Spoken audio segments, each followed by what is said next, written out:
Olá! Os condenados por corrupção costumam tentar evitar ao máximo o cumprimento da pena por meio de sucessivos recursos na justiça.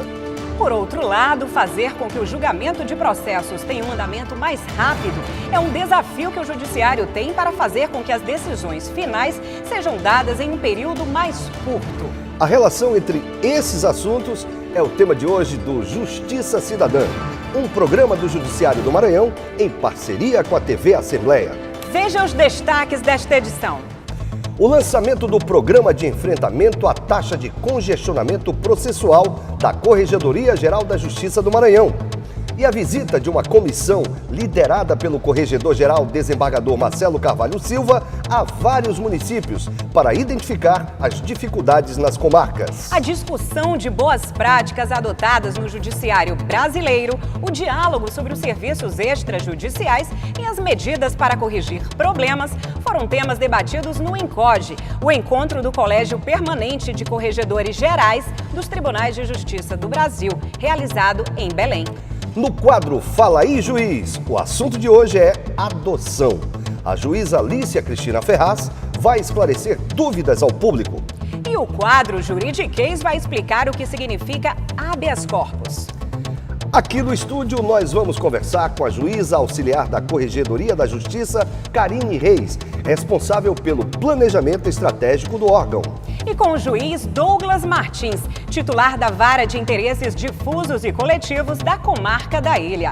Eles vão falar sobre o movimento Maranhão contra a corrupção, improbidade administrativa, ações para enfrentar o congestionamento de processos e o planejamento da Corregedoria da Justiça para a atual gestão.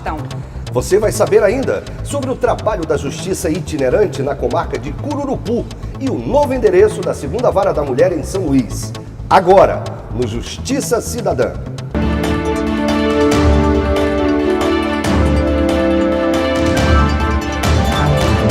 O Corregedor-Geral da Justiça do Maranhão, desembargador Marcelo Carvalho Silva, realizou uma série de visitas estratégicas a comarcas do estado. O Corregedor-Geral da Justiça, desembargador Marcelo Carvalho Silva, iniciou uma visita técnica no Fórum da Comarca de São Mateus para conversar com juízes, servidores e advogados com o fim de conhecer melhor a situação da comarca e planejar ações que contribuam para reduzir o acervo. Atualmente, a comarca conta com aproximadamente 16 mil processos ativos, dos quais mais de 5 mil já se encontram sentenciados. O corregedor afirmou que a equipe da Corregedoria Geral da Justiça vai elaborar um plano de ação que será apresentado ao Pleno do TJ, propondo medidas que possam atualizar as tarefas a serem realizadas com o fim de agilizar a tramitação. Em Barreirinhas, atualmente há mais de 11 mil processos em tramitação na comarca, sendo que cerca de 5 mil estão julgados, registrando uma média mensal de 170 novos processos no último ano. Há 10 anos, a comarca atuava com pouco mais de 3 mil processos, mas registrou um aumento expressivo na distribuição processual a partir de 2011. Já em Vargem Grande, o Corregedor-Geral da Justiça, desembargador Marcelo Carvalho, determinou a designação de um juiz substituto para auxiliar temporariamente na comarca junto do titular, juiz Paulo de Assis Ribeiro. Atualmente tramitam na comarca de Vargem Grande mais de 16 mil processos, com uma distribuição média de 187 novas demandas por mês registradas em 2017. Em São Bento, o Corregedor-Geral da Justiça, desembargador Marcelo Carvalho, emitiu recomendação aos juízes de direito de todo o estado no sentido de que facultem as partes a utilização de plataformas digitais de conciliação antes do ajuizamento de processos no âmbito da Justiça de primeiro grau. Santa Helena foi a 5ª comarca a receber as ações do Programa de Enfrentamento à Taxa de Congestionamento Processual da Corregedoria Geral da Justiça. O programa objetiva identificar nas comarcas com maiores dificuldades do estado os principais problemas que impactam na taxa de congestionamento, avaliando medidas imediatas e a médio prazo que possam agilizar o funcionamento e oferecer respostas mais rápidas aos processos. Atualmente, tramitam na comarca cerca de 10.700 processos, registrando um crescimento de mais de 7 mil ações nos últimos 10 anos e uma demanda média de 145 novas ações por mês. A comarca também atende o termo judiciário de Turilândia. Esse programa de enfrentamento à taxa de congestionamento processual é uma das ações da Corregedoria junto à Justiça de Primeiro Grau. A juíza auxiliar da Corregedoria, Karine Reis, inclusive acompanhou o desembargador Marcelo Carvalho Silva nessas visitas. Doutora Karine, como é que funciona esse programa? Bom, pensando em reduzir essa taxa de congestionamento, a Corregedoria planejou um projeto, na verdade é um programa repleto de várias ações visando a diminuição das taxas de congestionamento de julgamento e de baixa. A taxa de congestionamento é um índice utilizado pelo Conselho Nacional de Justiça para medir a eficiência da justiça. Então, quanto a justiça tem dado conta da demanda que entra no judiciário. A partir de então, fizemos o levantamento das unidades que estão mais sobrecarregadas, mais congestionadas, pensando em sugerir e implantar medidas de acompanhamento, de orientação, com o fim de possibilitar que as unidades consigam melhores resultados. Dentro desse programa são previstas ações tanto de cunho genérico, que são disponíveis para todas as unidades, como ações mais específicas nessas unidades que têm uma taxa mais elevada. Entre essas ações estão a Semana de Baixa Processual, que ocorrerá em junho e novembro de cada ano, um selo para premiar e reconhecer o esforço das unidades que alcançam melhores resultados a cada ano também, a implantação de um núcleo de apoio às unidades judiciais, que vai ficar acompanhando os resultados das unidades, incentivando que busquem sempre melhores resultados e também atuando nas unidades mais sobrecarregadas a partir de mutirões de servidores e magistrados. Enquanto a Corregedoria da Justiça trabalha para reduzir a taxa de congestionamento de processos, em outra frente de ação do órgão, juízes de várias comarcas do estado realizam agora, no período de 22 de maio a 1º de junho, a terceira edição do projeto Maranhão contra a Corrupção, priorizando o julgamento e a movimentação de processos envolvendo atos de improbidade administrativa e crimes contra a administração pública. Como funciona o programa Maranhão contra a Corrupção, Dr. Douglas Martins? Seja muito bem-vindo ao nosso programa. Obrigado pelo convite. Na verdade, está em perfeita sintonia com o planejamento da própria Corregedoria, que é o de diminuir o congestionamento de processos, como bem falado pela Karine. O projeto Maranhão contra a Corrupção tem exatamente esse objetivo de garantir, em primeiro lugar, com a realização de seminários periódicos, desde 2016 fizemos o primeiro, em 2017 fizemos o segundo, são seminários em que nós fazemos uma reflexão sobre os temas relacionados à administração pública, boa gestão, improbidade, crimes praticados contra a administração pública, enfim. Refletimos sobre esse assunto. Na sequência desses seminários, nós realizamos um mutirão de audiências, decisões judiciais, sentenças em processos relativos a esse assunto. É muito importante no momento em que nós vivemos nesse país, em que praticamente nós estamos modificando o padrão ético da sociedade, as pessoas não aceitam mais, como no passado aceitavam, a corrupção. Havia até candidato no Brasil que fazia a sua campanha baseada no rouba mais faz. As pessoas aceitavam o gestor que admitia que era corrupto desde que ele realizasse obras. Hoje as pessoas não aceitam isso, as pessoas querem a boa gestão do recurso público, mas com honestidade.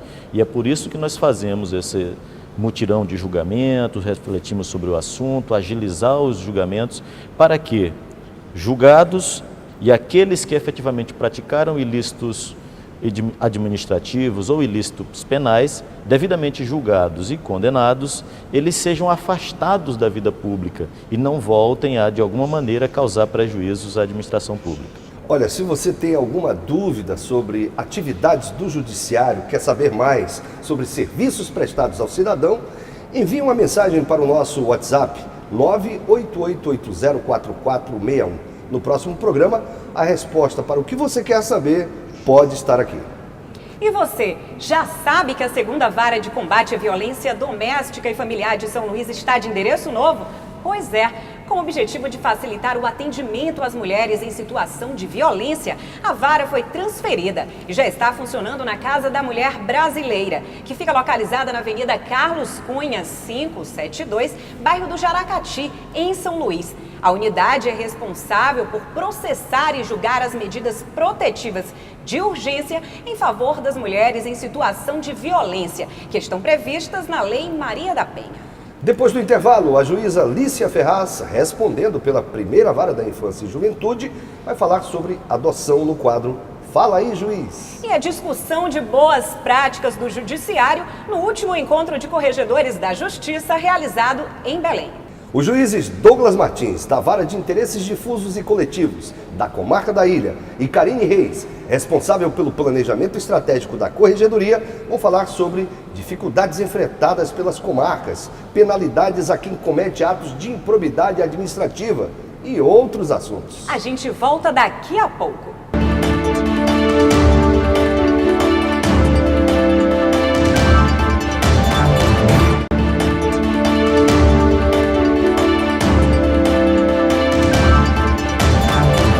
Justiça Cidadã está de volta, um programa do Poder Judiciário do Maranhão em parceria com a TV Assembleia.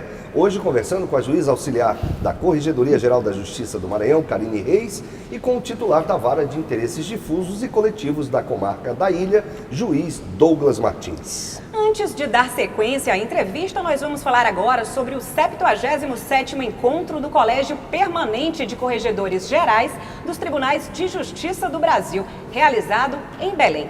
Os corregedores gerais da Justiça, entre eles o do Maranhão, desembargador Marcelo Carvalho Silva, e juízes auxiliares das corregedorias de 26 estados, discutiram temas como a garantia dos direitos humanos e boas práticas de monitoramento de demandas e de incentivo à adoção de crianças acima de 8 anos. Corregedores gerais de Justiça e juízes auxiliares das corregedorias de 26 estados estiveram reunidos em Belém do Pará durante o 77º Encontro do Colégio Permanente de Corregedores Gerais dos Tribunais de Justiça do Brasil, em COGE.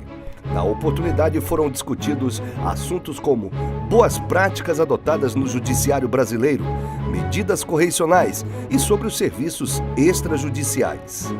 Alguns temas também foram discutidos em palestras durante o ENCOGE, como o incentivo à adoção de crianças acima de 8 anos, boas práticas de monitoramento de demandas e também sobre a judicialização da saúde. No evento foi aprovada a Carta de Belém, que contém deliberações relacionadas à busca de melhorias nas áreas de execução penal, judicialização da saúde, sustentabilidade, violência de gênero, adoção, infância e juventude, atividades extrajudiciais, acesso à justiça e cumprimento de metas nacionais. De volta ao tema do enfrentamento da taxa de congestionamento processual, quais comarcas estão com mais dificuldade hoje no estado, doutora Karine? Foram realizadas visitas estratégicas nas comarcas que têm essas taxas mais elevadas, né? Iniciamos por São Mateus, passamos por Barreirinhas, Vargem Grande, passamos também por São Bento, Santa Helena, né? E a partir do estudo que foi feito, diagnosticando as dificuldades das unidades, estão sendo montados planos de ação para cada unidade. Então o problema está sendo resolvido. Nós estamos empreendendo ações que vão ajudar a resolver essa questão. Ok, doutora. Por falar no trabalho das unidades de justiça, doutor Douglas, como é que o cidadão pode denunciar, por exemplo, atos de improbidade? O controle da administração pública ele tem vários espaços, né? Tem vários instrumentos para o controle da administração pública. Primeiro é o próprio cidadão. Todo cidadão tem o poder e o dever de controlar os atos da administração pública, fiscalizar, denunciar. Pode encaminhar essas denúncias aos órgãos que podem e devem fiscalizar, principalmente o Ministério Público. É o espaço mais adequado. O cidadão que toma conhecimento de um fato que caracterize improbidade administrativa, improbidade, para as pessoas entenderem de forma muito simples, qualquer ato que de alguma maneira represente desvio de recurso público, violação dos artigos 9º, 10, 10A e 11 da Lei 8.429 de 92, que é a popular Lei de Improbidade Administrativa. Esses artigos, eles definem numa ordem do maior do menor para o maior as condutas mais graves e menos graves. Agora, para eu ter acesso a essa informação, para eu chegar a essa informação de que há uma possibilidade de desvio dessa verba, qual canal que seria apropriado para o cidadão para ele acessar? A lei de acesso à informação facilita muito isso. Todos os órgãos da administração pública hoje precisam deixar publicadas todas as suas informações da execução orçamentária. Lista de servidores, respectiva remuneração, cada uma das licitações que são feitas, compras, aquisições, serviços, todas as atividades da administração pública hoje estão disponíveis, a maioria delas, inclusive, nos próprios sites dessas instituições. Mas quando alguém toma conhecimento de uma informação e acha que tem algo estranho, um asfaltamento de uma rua, não se sabe se aquele valor é adequado, se o valor foi pago, se foi superfaturado, a pessoa pode, baseado com fundamento na lei de acesso à informação, pedir do órgão da administração pública que tenha a obrigação de prestar todas as informações relativas àquela contratação. E se a pessoa avalia, o cidadão avalia, que aquela informação tem indício de que houve desvio de recurso público, violação de princípios da administração pública, enriquecimento ilícito, dano ao erário, de alguma maneira a administração pública ficou prejudicada, todas essas condutas são violações da lei de improbidade administrativa, ela pode fazer uma representação ao Ministério Público e pedir que aquele ato seja apurado, seja objeto de um inquérito civil, por exemplo, e uma posterior ação de improbidade administrativa que é julgada pelo Poder Judiciário, impondo as penas do artigo 12 da Lei 8.429. E lá estão desde a perda da função pública, ressarcimento ao erário, dano moral coletivo, enfim, são as penalidades previstas na Lei de Improbidade Administrativa. E, doutor Douglas, quando a corrupção viola os direitos humanos, desviando recursos públicos que deveriam ser destinados aos direitos básicos dos cidadãos, como saúde, educação, lazer? Perfeito, essa é a questão fundamental. Eu aproveito até o ensejo dessa pergunta maravilhosa, mano, para esclarecer que muita gente não sabe o que são direitos humanos, né? Até tratam o assunto como se fosse apenas os direitos de presos. Os presos também são humanos e têm direitos. Mas o direito à saúde, como você bem fez referência, o direito à moradia, o direito à segurança, o direito à educação, enfim, todos esses são os direitos humanos, são os nossos direitos fundamentais. E os desvios desses recursos caracterizam violações de direitos humanos. Por isso que é tão importante combater a corrupção. Combater a corrupção não é só uma questão de moralidade, não é só uma questão de eficiência da administração pública. Combater a corrupção é uma política de promoção dos direitos humanos. Quando a administração do Poder Judiciário dá a devida atenção, a devida prioridade aos processos relativos à corrupção, seja os de improbidade administrativa ou mesmo os criminais, naturalmente que o Judiciário, assim fazendo, está promovendo direitos humanos. Ok. E agora é hora do quadro Fala aí, Juiz. Hoje o assunto é adoção. A juíza Lícia Ferraz tira dúvidas de pessoas que querem saber o que é preciso para adotar uma criança. A adoção é o ato jurídico no qual um indivíduo é permanentemente assumido como filho por uma pessoa ou por um casal que não são seus pais biológicos. Quando isto acontece, as responsabilidades e os direitos dos pais biológicos em relação ao adotado são transferidos para os adotantes. No Brasil, como na maioria dos países, não há possibilidade de adoção restrita, uma vez que a criança ou adolescente que foi adotado tem os mesmos direitos que um filho biológico. Segundo o Estatuto da Criança e do Adolescente, a adoção é uma medida excepcional e irrevogável, a qual se deve recorrer apenas quando esgotados os recursos de manutenção da criança ou adolescente na família natural ou extensa. Fala aí, juiz! Doutora Alice, eu gostaria de saber que quando a mulher engravida, quando ela não quer o filho, a justiça recebe? Dona Marli, é lógico que, assim, se for recém-nascido, por exemplo, e nascer numa maternidade, já existe uma determinação, através de portaria desta vara, determinando que as próprias maternidades informem a vara para que a gente tome providência para que aquela criança seja acolhida. Caso não tenha sido em uma maternidade, ou seja, depois do nascimento, muito depois do nascimento, ainda assim, pode ser procurada a Vara da Infância e Juventude, a primeira Vara da Infância e Juventude, e aqui nós fazemos todo o procedimento para acolher essa criança ou esse adolescente, dependendo de cada caso. Doutora Alícia, uma família que adota uma criança sem o consentimento da justiça, ela pode perder a guarda dessa criança? Seu Carlos Magno, com certeza, corre o risco, porque desde 2008 nós temos uma ferramenta do CNJ, né, onde é o Cadastro Nacional de Adoção, e toda a habilitação de adoção é feita com base nesse cadastro. Então, assim, corre o risco realmente de acontecer uma busca e apreensão e haver a perda dessa criança. É lógico que cada caso é um caso e vai ser avaliado pela Justiça. Doutora Alícia, eu gostaria de saber por que existem tantas crianças nos orfanatos e se há tantas famílias para adotar. Seu Carlos Alberto, o CNJ determinou a implantação em 2008 do Cadastro Nacional de Adoção. E é com base nele que nós fazemos esses cruzamentos de dados. Mas quando a pessoa vem procurar adotar uma criança ou um adolescente, ele preenche um perfil. E nesse perfil, infelizmente, eles querem adotar mais, assim, só até crianças, até 3 anos, meninas, ou seja, é muito restrita a opção que ele faz.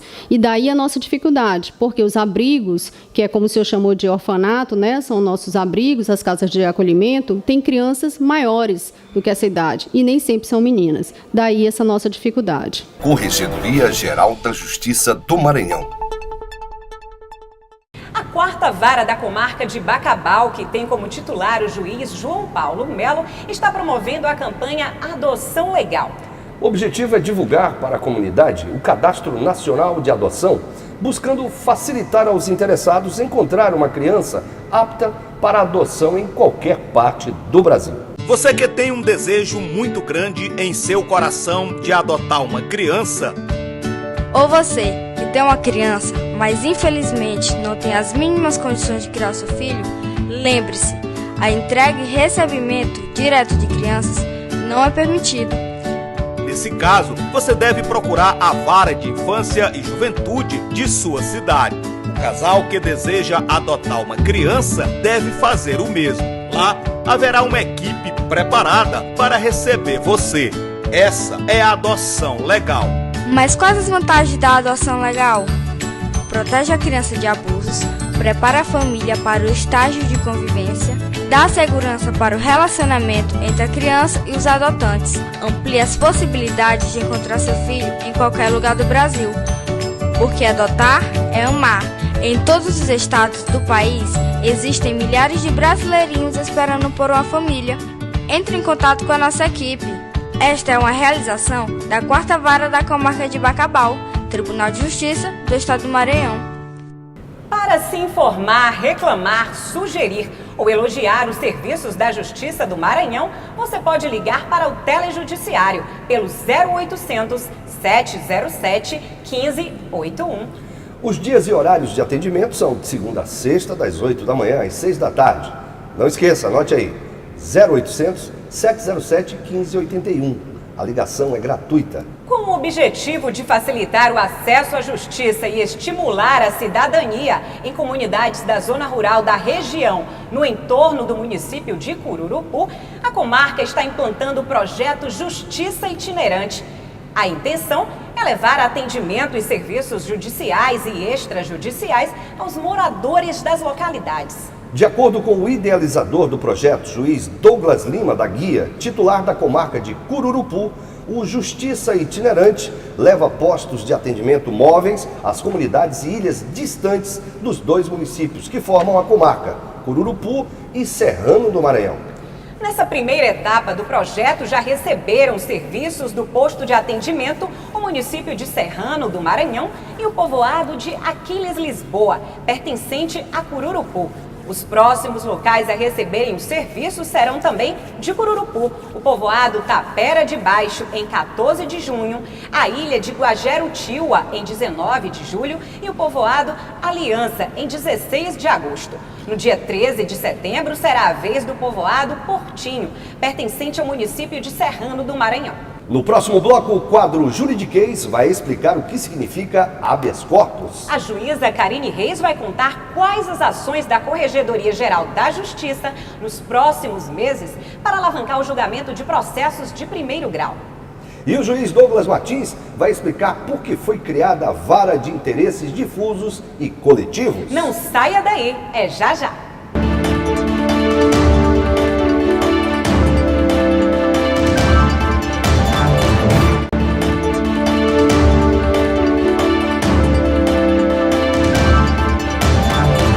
Já estamos de volta com Justiça Cidadã, um programa do Judiciário do Maranhão em parceria com a TV Assembleia. Hoje nós estamos conversando com a juíza auxiliar da Corregedoria Geral da Justiça do Maranhão, Karine Reis, e com o titular da Vara de Interesses Difusos e Coletivos da Comarca da Ilha, juiz Douglas Martins.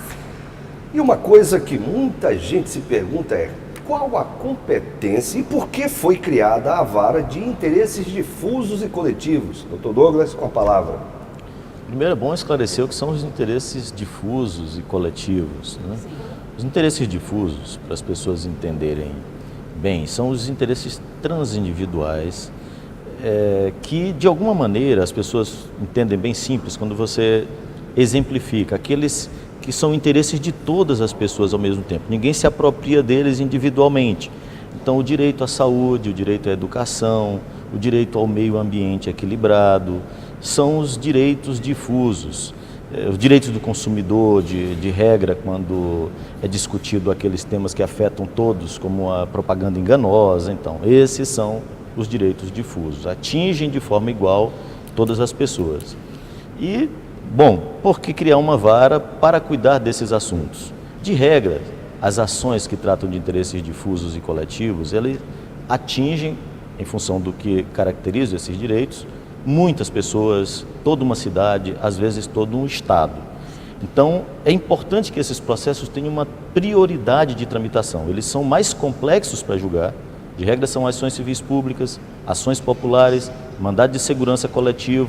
Então, eles têm um nível de complexidade maior para julgar, demora naturalmente mais para julgar, depende de perícias, uma instrução mais complexa, e numa vara comum não teria uma tramitação célere, porque o juiz acaba priorizando o processo mais simples, que é o processo individual.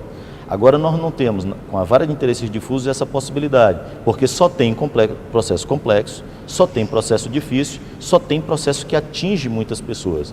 E esses assuntos, eles precisam ser tratados com prioridade. Há uma recomendação do CNJ nesse sentido, e foi para conseguir resolver um número maior de problemas, que atinge um número maior de pessoas com a maior brevidade possível, especializando o juiz, especializando os promotores de justiça, tornando de alguma maneira o Poder Judiciário mais eficiente. E, doutor Douglas, da época em que a unidade foi instalada, no ano de 2013, o senhor poderia citar algumas ações que mais impactaram e beneficiaram a coletividade? São muitas, né?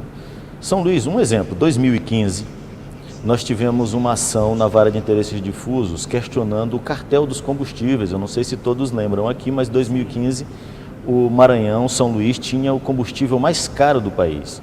2015, naquela época, praticamente todos os postos de combustíveis de São Luís elevaram o valor do combustível, da gasolina, para R$ 3,49 em 2015.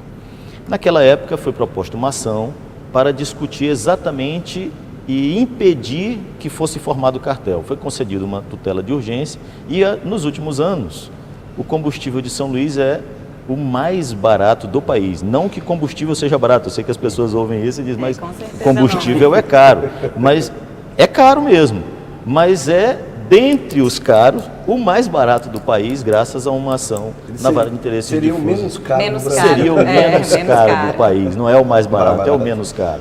Mas são muitos outros. Aqui nós temos ações que tratam da despoluição do Rio Pacanga, Rio das Bicas, Rio Anil, Rio Paciência, Rio Rio Calhau, todo esse processo de despoluição desses rios é decorrente de um processo já transitado em julgado e em execução na vara de interesse e que difusos. isso tem a ver com a saúde pública, Sem dúvida, tem um impacto fundamental na saúde. Não é só a questão do meio ambiente em si. Sim, nós temos um problema, inclusive sério do Poder Judiciário, né, Karine? Nós que lidamos com isso diariamente, que são as inúmeras ações. Um dos maiores problemas do plantão cível nosso é exatamente a demanda por vagas na rede de saúde e na vara de interesses difusos e coletivos. Além das ações que visam aumentar esse número de vagas para que não sejam necessárias tantos pedidos liminares para conseguir vagas em UTI, lá, ao contrário, são ações para aumentar o número de vagas no Socorrão 1, no Socorrão 2,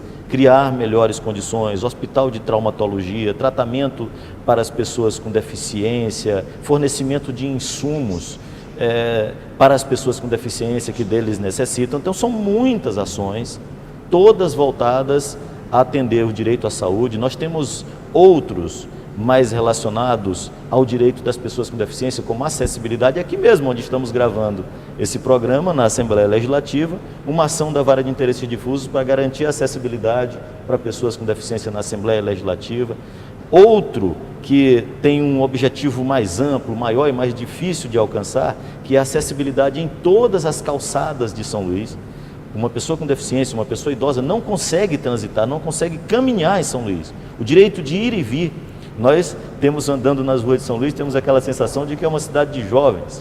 Nós andamos em lugares mais desenvolvidos, em que nós temos acessibilidade. Nós vemos pessoas com cadeira de rodas na rua, vemos pessoas idosas caminhando, exercendo o seu direito de viver com dignidade. Um processo na Vara de Interesses Difusos e Coletivos está assegurando que esse direito à acessibilidade seja de alguma maneira garantido a todas as pessoas no Maranhão, particularmente na ilha de São Luís. Maravilha, doutor Glandos, não é, Eider? Com certeza. E em relação ao planejamento estratégico, quais as principais previsões para esta gestão, doutora Karine, voltando ao assunto? Pois bem, seguindo o planejamento, serão visitadas mais 7 comarcas que se encontram nessa situação, né, de sobrecarga, para que sejam implementadas medidas de gestão nas unidades, identificando as necessidades, inclusive mobilizando os mutirões para diminuir essa demanda represada em secretarias e em gabinetes também. Já foi apresentado algum plano para minimizar esse número de processos, doutora Karine?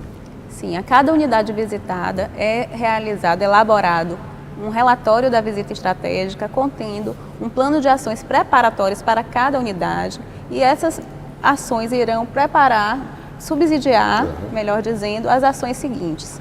Né? Há possibilidade, por exemplo, de, numa comarca, designar uma força-tarefa com juízes na tentativa de diminuir esse número de processos, por exemplo? Dentre as ações que estão sendo já implementadas pelo corregedor, está a designação de juiz substituto. Então já temos juízes substitutos atuando em auxílio ao titular nas comarcas de São Mateus e em Vargem Grande.